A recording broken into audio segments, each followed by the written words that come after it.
Hola, hola chicos, muy buenos días. Soy la profesora Vilma Yamoca y estoy muy feliz de llegar a ustedes a través de este medio. Como es de conocimiento de todos ustedes, soy la maestra del curso de Química, primero bimestre, sexto grado. Muy bien, el día de hoy que iniciamos nuestras clases virtuales, vamos a tener el tema número 1 conocido como método científico. Listo. Para que nosotros podamos desarrollar el tema método científico es necesario que sepamos o recordemos qué cosa es el método científico. Para ello, yo he preparado un material que nos permite recordar algo. Se dice que el conocimiento de las cosas se ha logrado a través de la investigación científica, cuya herramienta principal es pues el método científico. El método científico es un proceso por el cual se busca explicar los fenómenos de todo tipo. Todo aquello que nos presente un cuestionamiento, siempre es permitido pues usar el método científico para aclarar de qué se trata. Entonces, sabiendo lo que es el método científico, nosotros vamos a también recordar otro concepto que es bastante importante. Si hablamos de conocimientos, vamos a tomar en cuenta que los conocimientos pueden ser de dos tipos, ¿no es cierto? El conocimiento llamado empírico y el conocimiento científico. ¿Cuándo se dice que un conocimiento es empírico? El conocimiento es empírico cuando este se obtiene a través de la experiencia y de la práctica vivencial. ¿Cuándo se dice que un conocimiento es científico? Cuando este se obtiene a través del método científico, ¿no? El método científico o el conocimiento científico es un proceso razonado que solamente lo desarrolla la especie humana, ¿correcto? Entonces, empírico científico, empírico experiencia práctica y científico a través del método científico. Por lo tanto, una vez más, hablamos del método científico, tema del día de hoy. Para eso yo he preparado un material muy bonito, ¿no? Que lo he elaborado para ustedes, que consiste en lo siguiente. Aquí tenemos método científico. El método científico tiene pasos. ¿Cuáles son los pasos del método científico? En primer lugar, tenemos el primer paso conocido como la observación.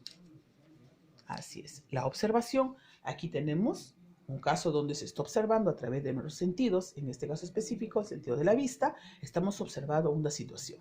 Vemos a muchas hormigas que unas tras de otras van y se dirigen hacia un agujero. Este es un hecho bastante cotidiano que va a necesitar de un razonamiento humano. A continuación, luego de haber observado a través de nuestros sentidos de la vista, vamos a proceder al siguiente paso, que es el paso llamado recolección de datos. Ahí está. ¿En qué consiste?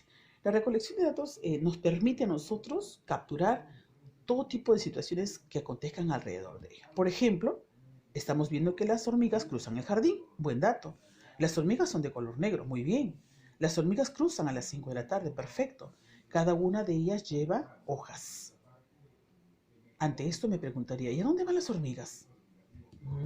Sí me hay que preguntarnos. Entonces, ante esa pregunta, nosotros vamos a formular algunas hipótesis. Las hipótesis no son más que suposiciones, ¿no? Posibles respuestas ante ese hecho. Para mí, mis hipótesis podrían ser, las hormigas van a estudiar, podría ser. Las hormigas van a guardar sus alimentos, podría ser otra hipótesis. Las hormigas van a su cementerio a morir. La verdad que no sabemos todavía muy bien cuál de ellas pueda ser, pero sí es bueno que nosotros sepamos que luego de haber planteado nuestras hipótesis, nosotros tenemos la necesidad y la obligación de ¿qué? De comprobar. ¿Qué cosa tenemos que comprobar? Tenemos que comprobar si las hipótesis que estamos planteando son verdaderas o son falsas. Para ello, vamos a proceder al paso denominado experimentación. En la experimentación lo que hacemos nosotros es comprobar si la hipótesis es verdadera o falsa. Entonces nos vamos in situ al mismo lugar y comprobamos qué es lo que está pasando. Nos hemos ido al hormiguero, hemos abierto el hormiguero, hemos manipulado el lugar, ¿no? Comprobación directa y observamos que en el agujero, ¿qué cosa hay? Alas de insectos, granos de arroz, hojitas, partículas de azúcar, etcétera, etcétera. Lo cual me va a permitir a mí, ¿qué cosa? Comprobar cuál de mis hipótesis es verdadera o falsa. Diríamos, ¿las hormigas iban a estudiar? Falso. ¿Las hormigas van a guardar sus alimentos? Verdadero, ahí encontramos sus alimentos. ¿Las hormigas van al cementerio a morir? Falso. Entonces estamos concluyendo de que la alternativa segunda presenta una hipótesis bastante acertada. Entonces, luego de haber comprobado cuál es la hipótesis verdadera, nosotros procedemos a formularlo a través de una teoría. Entonces, en la teoría, ¿qué cosa es? No es más que la confirmación o no de la hipótesis planteada, de las hipótesis planteadas. Entonces, en este caso, pues nuestra hipótesis planteada, buen orden de sus alimentos, es la que cobra mayor fuerza.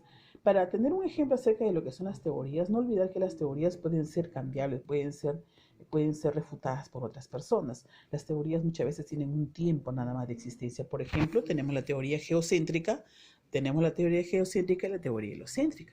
La teoría geocéntrica, sustentada por Ptolomeo en el siglo II después de Cristo, decía que era la Tierra el centro del sistema, pero unos siglos después, en el siglo XVI, Copérnico le dice, Ptolomeo, disculpa, estás equivocado, ¿no? Y propone la teoría heliocéntrica, donde se comprueba de que es el Sol quien es el centro del sistema. Entonces, no olvidar que las teorías pueden ser cambiadas, ¿no?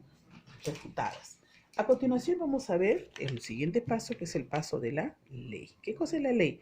La ley no es más que aquella hipótesis que fue comprobada y aceptada. Sí, pero aceptada ¿cómo? Mundialmente. No solamente en todo el mundo, sino también en el transcurso del tiempo. Un ejemplo de ello, pues, es las leyes de Newton, que como ustedes saben son tres. La primera ley de Newton, ¿qué cosa dice? Llamada también ley de la inercia. Dice que los cuerpos siempre tienden a conservar, ¿no?, la posición que tuvieron. Si un cuerpo está en reposo, tiendes a seguir en reposo. Si un cuerpo está en movimiento, quieres seguir estando en movimiento. Como por ejemplo, cuando te subes en una moto y esta arranca, tú quieres seguir estando en reposo. Esta ley funciona en cualquier parte del mundo. Es por eso que se le considera como ley, porque tiene una preponderancia a nivel mundial. ¿Correcto, chicos? Entonces, hasta aquí hemos visto nosotros cuáles son los pasos del método científico. Espero les haya gustado esta clase que nos va a permitir adquirir conocimientos científicos que son